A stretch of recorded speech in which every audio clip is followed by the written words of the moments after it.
उसे खर्च करने वाले की एक संतान की कमी। और महाराज ने सर्व सुख किसी को नहीं दिया भगवान ने, चाहे कोई भी सही सही।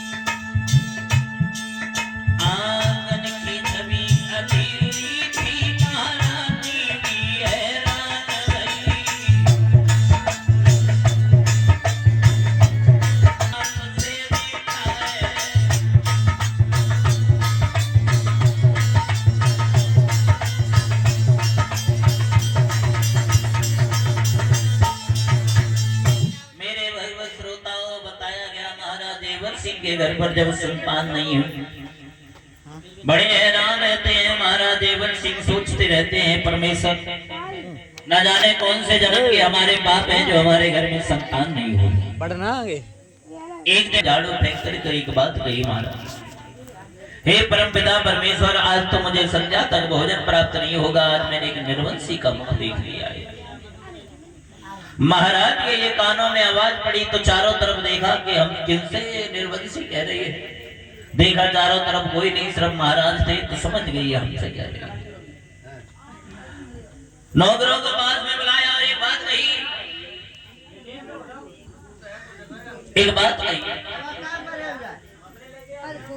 कि जाओ और उस दासी के घर पर भोजन भिजवा कर आओ। जब नौकर दासी के घर पर भोजन लेकर गए, भगवान श्रोताओ, दासी से एक बात कही, महाराज ने ये भोजन भिजवाए हैं आपके ग्रहण करने के लिए। तो दासी ने कहा कि रख दो, अभी मुझे समय मिलेगा तो मैं अवश्य कर लूंगा। अक्षमात एक ब्राह्मण का आना हुआ तो वो दासी ने भोजन सभी ब्राह्मणों को दे दिए, खुद भूखी बनी रही।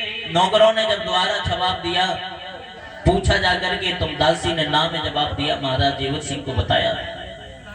तो महाराज देवर सिंह और दुखी हुए, सोचने लगे जाने अनजाने में प्रजा को हम दुख दे रहे थे, ये तो हमें पता भी नहीं। उदास चेहरा लेकर के महाराज देवर सिंह जब अपनी महारानी के पास पहुंचे तो महारानी ने सबसे पहले बड़े आदर सत्कार किया। क्या किया महारानी?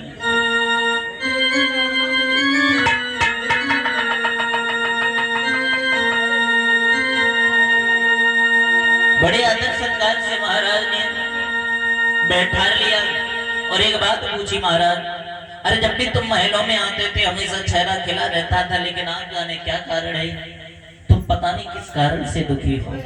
और महारानी ने एक बात पूछी, महाराज